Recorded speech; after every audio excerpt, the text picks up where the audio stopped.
The first time I saw her, I was running late to class, juggling a coffee that was too hot and a backpack that felt like it contained an entire library. The lecture hall door slammed behind me, and every head turned. Perfect. My grand entrance for the day.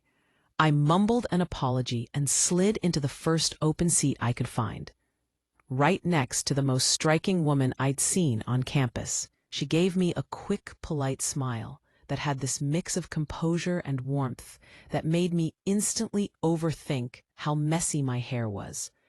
She had a notebook open, perfectly organized, with neat handwriting that shamed my chaotic scrawl. I remember trying to casually glance at her notes, only to realize she was jotting things down that weren't even on the slides yet. That should have been a sign. Instead, I assumed she was just the kind of overachieving student I should definitely impress. As Professor Hampton started his lecture on political psychology, my mind was only half on the topic, and half on everything about the woman beside me. The subtle perfume, the calm way she nodded at points in the lecture, the faint lines around her eyes that made her seem just a bit older than most of us, but in a fascinating, confident way.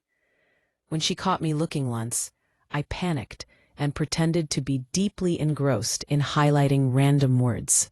She chuckled softly. That sound lodged itself somewhere between my ego and my embarrassment, daring me to say something clever. After class, I did what any over-caffeinated 24-year-old would do. I tried to start a conversation that I had not planned and definitely wasn't ready for. "So, what did you think about his point on moral disengagement?" I said, sounding like I was quoting the syllabus. She smiled again, that tiny, restrained sort of smile that made me feel like I was both winning and losing at once. "It's fascinating," she said, her voice calm, grounded. "He's been refining that argument for years." It didn't strike me as odd that she said, "he's been refining," not "the author's been refining." I just nodded enthusiastically and said something lame like, "Oh yeah, totally. I love how he engages morally." She laughed, not mockingly, thank heaven. Just a small laugh that reached her eyes. We walked out together, and I somehow convinced myself that the universe had finally decided to throw me a bone. We ended up in the campus cafe, where the conversation flowed far too easily for two supposed strangers. I told her I was finishing my master's in social behavior and that I was pretty sure caffeine had replaced 40% of my blood. She listened, genuinely listened, asking questions that hinted she'd been around academia longer than most of us, but didn't make me feel small. When I asked what she was studying, she hesitated, then said, "You could say ongoing anthropological fieldwork." I laughed, thinking it was a joke about grad school.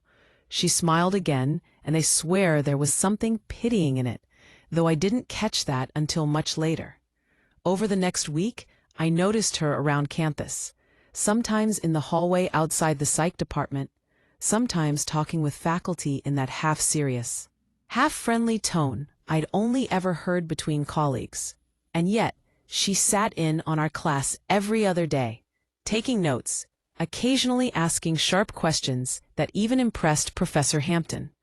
Once, during a discussion about ethical decision-making, her question was so on point that the professor paused, gave her this fond look, and said, "That's an excellent question, as always."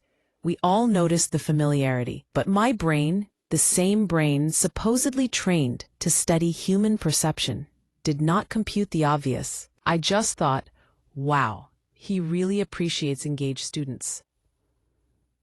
A few days later, fate, or rather my crippling inability to mind my own business, put us on the same bench outside the library. She was reading, and I was pretending to, while mostly glancing up from my laptop every 30 seconds like an idiot. I finally worked up the nerve to speak. "All right, I have to ask, are you auditing the class?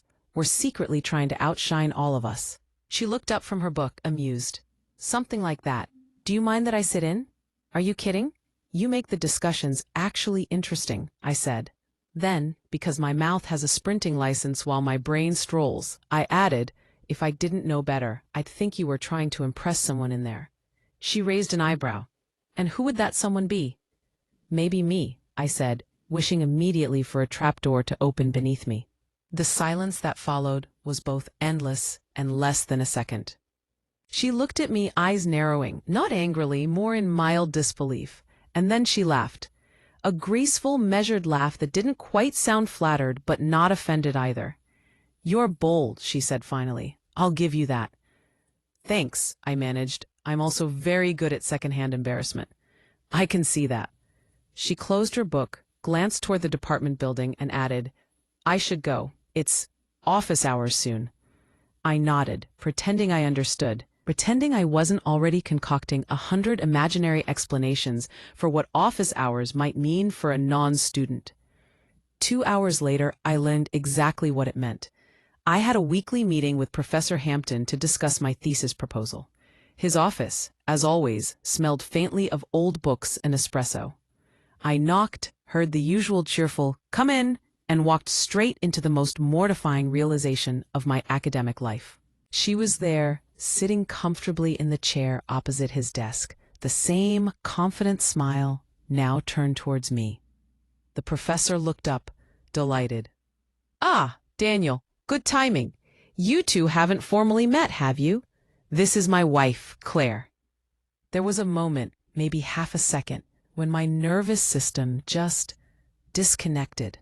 "Your wife?" I repeated, each word punching me in the pride. She gave me that same amused smile, now tinged with sympathy. "We've met," she said.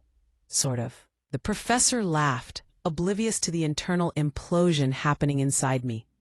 "She sometimes sits in on my lectures, keeps me honest." He turned to her and said warmly, "I tell my students she's my harshest critic." "Oh, I can confirm that," I croaked, trying to sound casual and failing magnificently. I don't recall much of the next 5 minutes, beyond vague sensations of wanting to melt into the hardwood floor. He launched into a discussion of my topic while I nodded mechanically, my mind replaying every flirtatious line, every hint of self-assured charm I thought I'd displayed, all now reclassified as career-limiting choices. She sat quietly, listening, occasionally glancing my way with that calm, inscrutable look that felt halfway between amusement and mercy. The meeting ended mercifully quickly. I stammered a thank you, avoided eye contact, and escaped into the hallway like a man fleeing a scene of emotional arson. Outside, my friend Maya was waiting for her own appointment. She took one look at my face and said, "You look like you just failed every class simultaneously." I told her, and she laughed so loudly, the admin assistant came out to shush us. "You flirted with Dr. Hampton's wife," she whispered, between fits of laughter. "You have a death wish, Dan." In my defense, I protested, "She looks young. She's like, what, 30-something?" "She's 42, Maya said instantly. "And you know what else?" "What?" "She used to lecture here too. She's basically faculty emerita." I walked home that day feeling like I'd personally redefined the term academic misconduct. Every sound, every breeze seemed to mock me. I tried to console myself with the idea that maybe she'd think it was a funny misunderstanding. But deep down, I knew the universe never grants mercy that easily. The next week on campus was a haze of panic camouflage. I perfected the art of looking casually busy whenever Professor Hampton passed by, and I avoided making eye contact with any woman remotely resembling his wife, for fear my subconscious would choose chaos again. Of course, universities have a way of turning coincidence into misery. 3 days after my humiliating discovery, the psychology department hosted its annual networking mixer, a cruel academic euphemism for lukewarm appetizers and awkward conversations. I told myself I'd make a quick appearance, show my face, and vanish before any awkward encounters could occur. But destiny, like bad PowerPoint animations, has a way of returning uninvited. The first face I saw in the faculty lounge was hers, Claire. She looked effortless, radiant in the sort of dress that says, "I belong here," without trying. She was speaking with 2 visiting researchers, her laugh as composed as ever. When her eyes caught mine across the room, She didn't flinch or look away. Instead, she gave a tiny polite nod, the social equivalent of, "Yes, I remember your idiocy, but we're in public, so let's all pretend we're adults." I tried to respond with a nod that conveyed both remorse and basic human dignity, but my elbow met a tray of canapes instead, sending a miniature avalanche of smoked salmon onto the floor. Wonderful. I was evolving backward. She walked over calm as gravity. "Daniel, right?" she said. The fact that she remembered my name felt like both an honor and a liability. "Professor's favorite student, if I recall." "Technically graduate student," I muttered, "because clarity is important when you're trying to rebuild a collapsed identity." She smiled. "Relax. I'm not here to ruin your life, but if I were, this really would be the perfect setting." I half grinned, grateful for the teasing tone. "I'm considering witness protection regardless," I said. "Good instinct," she replied. She replied, glancing around. "He's somewhere near the punch bowl." I warned him about the sugar content, but, she shrugged, "He never listens." As I tried to detect whether her use of "he never listens" was affectionate or exasperated, Professor Hampton appeared like a benevolent ghost brandishing a paper plate. "Ah, you two found each other again. Excellent." His tone carried the oblivious cheer of a man who had no idea his student once attempted courtship by accident. "Claire was just telling me your thesis topic. You know, she supervised a similar field project 5 years back." My brain short-circuited on the words, "she supervised." "You are faculty?" I asked, perfectly aware of how dumb I sounded. "For a few years," she said. "I ran the qualitative research program before taking a sabbatical of indefinite length." I nodded as if that were a normal life choice, and not the academic equivalent of vanishing into myth. The three of us talked, well, they talked, about study design, ethics committees, and institutional funding. I stood there nodding, occasionally contributing a clever "exactly" or "that's true" at random intervals to maintain the illusion of competence. But I was listening, fascinated not just by the topic, but by the subtle rapport between them. The mix of academic shorthand and quiet affection that comes from years of shared life, threaded through research deadlines and late-night grading. At one point, she turned to me and said, "You know, your approach could use a qualitative supplement. Numbers can't capture everything, no matter how neat the data." Hampton agreed enthusiastically, as if she'd voiced a revelation. "See, this is why I keep her around," he said. "She has an instinct for the human side of everything." She rolled her eyes in amusement. "You keep me around because I remember your calendar." The following Monday, Professor Hampton announced he would be taking a semester-long research sabbatical overseas, alone. "Claire's decided to stay here for her own projects," he said lightly. "We've spent too many years scheduling our lives around each other. It might be healthy to do our own things for a while." No one blinked. Academics and long-distance arrangements go hand in hand. But I saw her in the back row, her expression tranquil but unreadable. After class, she left before anyone could speak to her. That evening, I passed by the faculty parking lot and saw her sitting in her car, engine off, hands resting on the steering wheel.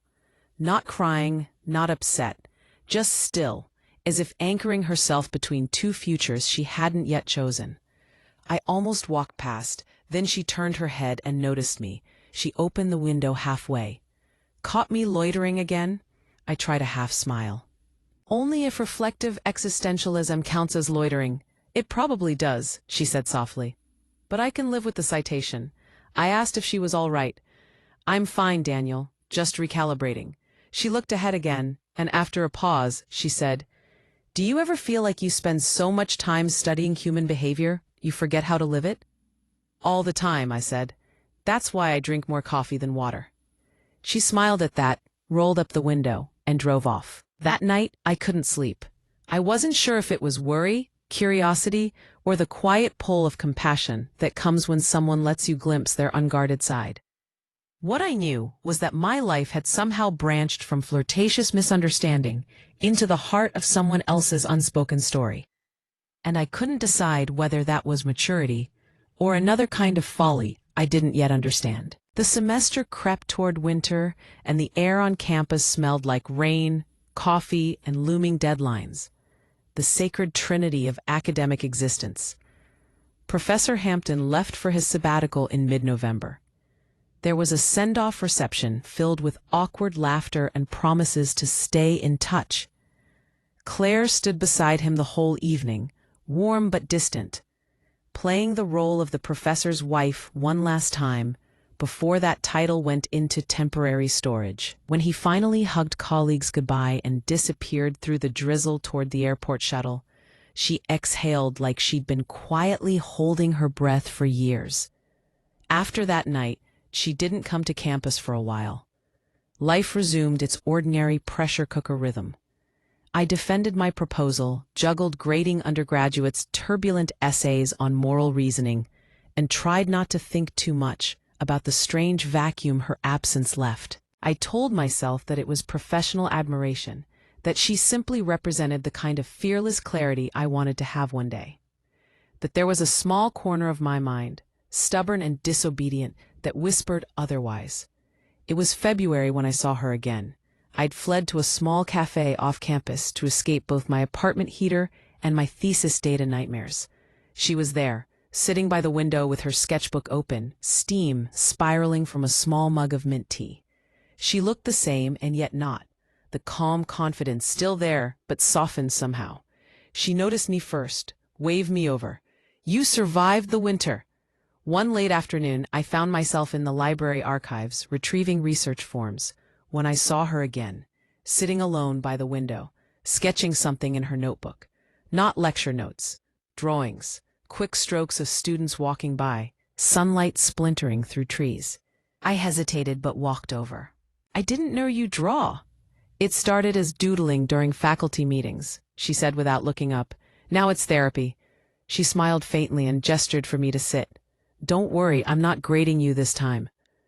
We talked, or rather, she talked, and I listened like someone discovering the backstage of a story.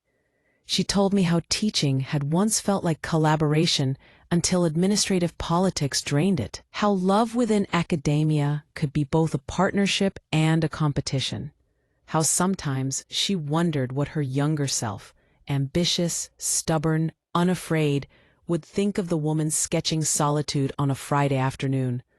I told her she still scared half the department just by existing, and she laughed. The real laugh this time, unguarded, brighter. "That's something, I suppose," she said. It was during that conversation I realized I'd stopped seeing her as the figure of my embarrassment and started seeing her as a person standing quietly at the crossroad between purpose and resignation. And maybe that's why what happened next hit so hard. The evening stretched on, and to my surprise, I stopped feeling mortified. They weren't treating me like an idiot, not even subtly. They treated me like part of the circle, someone whose awkward human moment had already been absorbed into the lore of harmless campus anecdotes. By the time I left, I'd actually laughed, a fragile but genuine relief. Yet that night, lying in bed, the replay of my earlier mistake came back louder. Beneath the humor, something else had started to bother me. When she spoke, she seemed to carry an undercurrent of distance. Not coldness exactly, more like someone who watched the world a step removed. Even her husband. The next weeks passed in academic normalcy. Classes, research, coffee that tasted like dissertation fuel. My awkward encounter became rumor among friends. Maya dubbed it the flirtation incident, but mercifully it lost its sting. Then one Friday afternoon, Professor Hampton skipped class abruptly due to a departmental emergency. Claire filled in. Officially, it was a guest lecture. Unofficially, it was the most mesmerizing 50 minutes of my life. She spoke with clarity, wit, and a layered empathy that made you forget to take notes. When she described the tension between observation and participation in research, it sounded suspiciously like the tension between professional distance and emotional involvement, an invisible parallel that hit me harder than expected. After class, students swarmed her to thank her. I hung back, pretending to pack slowly until the crowd trickled away. That was incredible, I said when the room finally emptied. You have a way of making theory sound alive.